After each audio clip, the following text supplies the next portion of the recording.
कभी सोचा है झूठ के पीछे आखिर होता क्या है? हम सब ने कभी ना कभी तो झूठ बोला ही है ना? तो चलिए आज इसी बात की तह तक जाते हैं, समझते हैं उस साइकोलॉजी को जो हमें सच से मुंह मोड़ने पर मजबूर कर देती है। ये सवाल जितना सीधा लगता है ना, इसके जवाब उतने ही उलझे हुए हैं और इन जवाबों को समझने की शुरुआत होती है उन छोटे छोटे रोजमर्रा के झूठ से। हाँ, वही छोटे वाले झूठ जो हम दिन भर में कई बार बोल जाते हैं और हमें पता भी नहीं चलता। जैसे किसी दोस्त के नए हेयर कट की तारीफ कर देना, भले ही मन में कुछ और चल रहा हो, या फिर लेट होने पे सारा इल्जाम ट्रैफिक पे डाल देना। ये सब हमारी रोजमर्रा की बातचीत का हिस्सा बन चुके हैं, है ना? लेकिन फिर आते हैं वो बड़े झूठ, वो झूठ जिनके नतीजे बहुत बहुत गंभीर हो सकते हैं। तो सवाल यह है कि इन छोटे मोटे सफेद झूठों से लेकर जिंदगी बदल देने वाले धोखे तक आखिर हमारे दिमाग में ऐसा क्या होता है? वो कौन सा साइकोलॉजिकल ट्रिगर है जो हमें सच्चाई के रास्ते से भटका देता है? अच्छा, सबसे पहले तो एक बहुत बड़ी गलतफहमी दूर करते हैं। ये जानकर शायद थोड़ी हैरानी हो, पर साइकोलॉजी कहती है कि हर झूठ के पीछे कोई गलत या बुरा इरादा हो ये जरूरी नहीं है। असल में सच्चाई तो ये है कि हर झूठ एक जैसा नहीं होता। कुछ झूठ एक शील्ड की तरह होते हैं जो हमें नुकसान से बचाते हैं, तो कुछ एक गोंद की तरह जो हमारे नाजुक रिश्तों को बिखरने से रोके रखते हैं। तो साइकोलॉजी के हिसाब से देखें तो झूठ के मोटे मोटे 3 काम होते हैं। पहला, खुद को बचाना, दूसरा रिश्तों को संभालना, और तीसरा जो सबसे खतरनाक है वो है झूठ बोलने की आदत बना लेना। तो चलिए अब उस एक पावरफुल इमोशन की बात करते हैं जो अक्सर झूठ की जड़ में होती है। हम बात कर रहे हैं डर की साइकोलॉजी की। तो वो एक सबसे बड़ा साइकोलॉजिकल रीजन क्या है? वो कौन सी एक वजह है जिसके चलते लोग झूठ बोलते हैं? ये एक ऐसा एहसास है जिससे हम सब वाकिफ हैं, और वो है डर।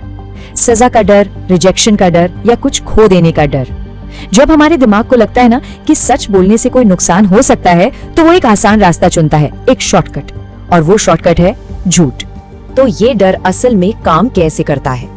चलिए झूठ बोलने के पीछे की 3 सबसे कॉमन मोटिवेशंस को समझते हैं।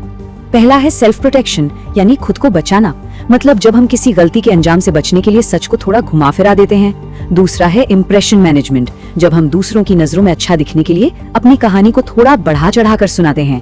और आखिर में आते हैं जाने पहचाने व्हाइट लाइज, वो छोटे छोटे झूठ जो हम किसी और की फीलिंग्स को हर्ट होने से बचाने के लिए बोलते हैं।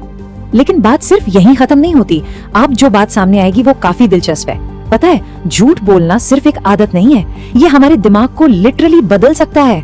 चलिए समझते हैं कि ये धोखे की आदत कैसे काम करती है। देखिए, जब कोई बार बार झूठ बोलता है ना, तो हमारे दिमाग का एक हिस्सा होता है अमिगडाला, जो गिल्ट जैसी नेगेटिव फीलिंग्स को प्रोसेस करता है। तो बार बार झूठ बोलने से ये हिस्सा कम एक्टिव हो जाता है और धीरे धीरे वो जो अपराध बोध वाली फीलिंग होती है वो कम होने लगती है, और बस फिर क्या, झूठ बोलना और भी आसान हो जाता है। ये एक फिसलन भरी ढलान की तरह है। और इसका नतीजा बिल्कुल साफ है। जितना ज्यादा झूठ उतना कम भरोसा। ये एक सीधा सा हिसाब है जो रिश्तों को तोड़ कर रख सकता है। और मजे की बात ये है कि भरोसे में ये कमी बहुत धीरे धीरे चुपचाप आती है।